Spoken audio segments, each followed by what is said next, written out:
why we do this. We do this for moments like this. A round of applause, please. Hashtag Nicki Day, trending #1 worldwide. The incredible Nicki Minaj is back in the building. How lovely it is to see you. Ditto. Thank you for having me. Oh, thank you for being here. Happy hashtag Nicki Day. Isn't that crazy? Do you feel the love? I do. Like, my fans are so dope. Do I have to wear these? You don't have to wear them.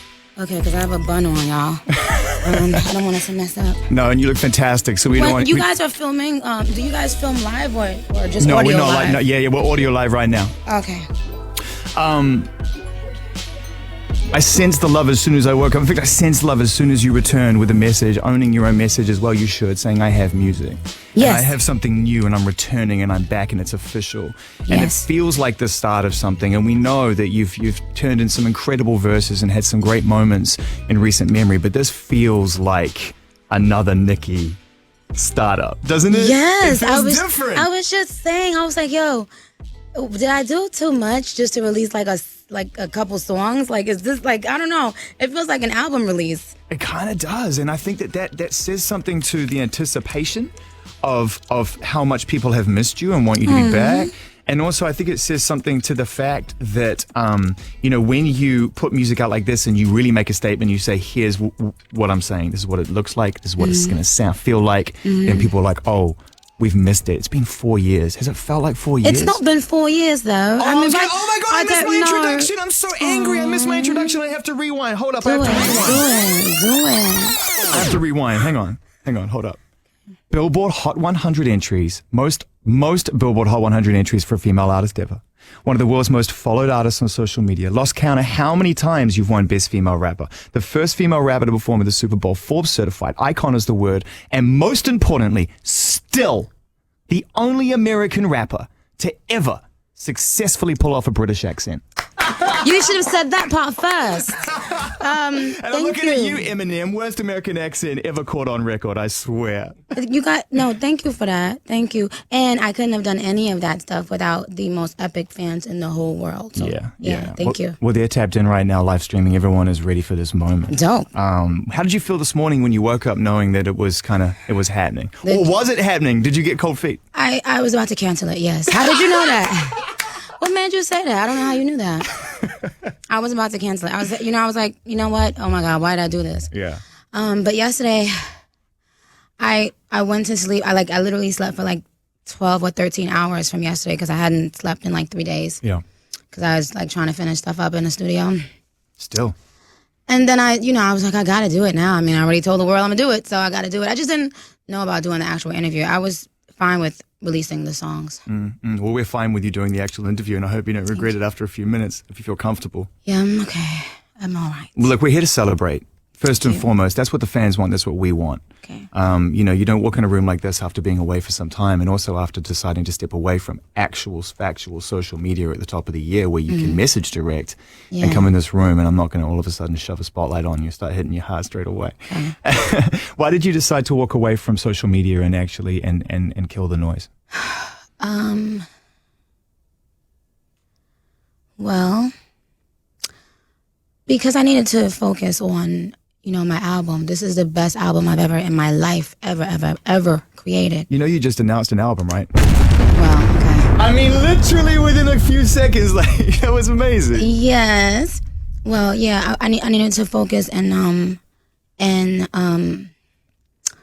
I just didn't know, I wanted to make sure I was writing something that was meaningful to me and that would inspire and that would captivate, my audience. But most importantly, I wanted to have fun again. I wanted to go in the studio and have fun without giving a shit can I curse? Probably not. If you don't ask me that question, you can. Okay. Within reason. I wanted to, I didn't want to see anything. I wasn't only not posting, but I also took all forms of social media off my phone. And it actually was the most genius decision I've ever made for myself as a human being, because it gave me peace. That's right. And it gave me it put my focus back on what it needed to be on, which is the music. When I was doing mixtapes, I wasn't on Instagram. I'm not like these artists that are out now that have the luxury of Instagram. Twitter was just like starting off, you know? Yeah. So I was like, you know what? Why am I including this information taking this information into my spirit? I don't need to see what people are saying about me. I don't need to know what people are saying about anything, really. Were you jacked in to social media? Did it take you a minute to disconnect from that? Because people say it's hard to put the phone down. It takes a couple of days. I don't know. I mean, like, I changed my number, came on social media, you know, stopped speaking to everybody and just focused on my music. And what percentage of your phone book got your new number? What percentage? What percentage? Yeah. I would say 1%. 1% got your new number. Wow. Yeah, 1%. Wow. So because I only spoke to people as needed, you know? So it went from 5 people at first to, oh, okay, my publicist now today, you know, he needs to talk to me. He'll get the number today. Like, now, you know, it's still like, I mean, at this point, I would say it's about maybe 20% now. That's amazing you could reset like that. And actually, I've never heard it put that way, whereby you reset your phone in every sense, and then you steadily draw people back in as you need them, as opposed to this traditional routine they've become part of your life. Yeah, because you gotta, like, I always say, like, you know, deactivate, I think, from like the Matrix. The world music has become much more than music now. It's become just a lot of shenanigans. And I was like, man, I could rap. At the end of the day, that's what I do. I don't know about nobody else, but I rap. Yeah, you do. Yeah. I mean, that was the thing, I think, when you first came out, that was like, all right, we have a very visceral, striking image here, someone who understands how to use image visualization to their benefit, to create imagination, to get people thinking and engaged, but you can really rap. And I think about that verse on Monster, and I think about that moment, and I think about how that moment's gone down in history as being one of the all-time great kind of what people in the UK would call mercs, where you went on and took, what was it, Ross, Kanye, Jay, wrecked them. I mean, it's crazy. I mean, did you know at that time, not to go too far back, but we've got to celebrate, and you can't know your present and future unless you know your past. Did you feel at that time with that verse, like you had them on the ropes, like that was your moment? No, Jay-Z, I didn't know Jay-Z was going to be on the song at all, you know, and thank God, because I would have been even more afraid. Because he's a hero, right? Of course. Yeah. Of course. He's one of my top rap idols, you know, period. He knows that too.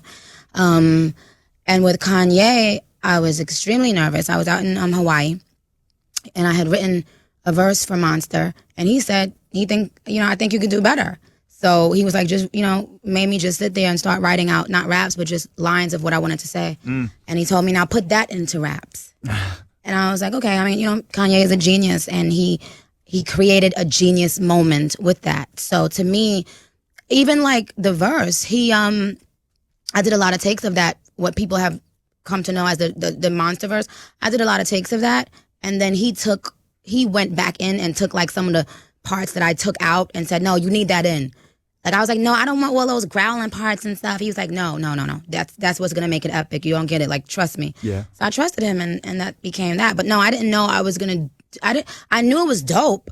I didn't know it was going to be iconic. Did you see Adele doing it on Carpool Karaoke? Of course, and I love Adele. That's my baby. I love her so much. Oh, when the first time you saw her do that, which, by the way, if you haven't seen that, is pretty much note and syllable perfect rendition. I was crying because she had the hand motions down, like the Nicki hands, and when she did that, I was gone. Did you send her a message like you crushed that? And I just posted on Instagram like how much I think she killed it. She killed that? Yeah, she bodied it. I gotta give them a taste of it.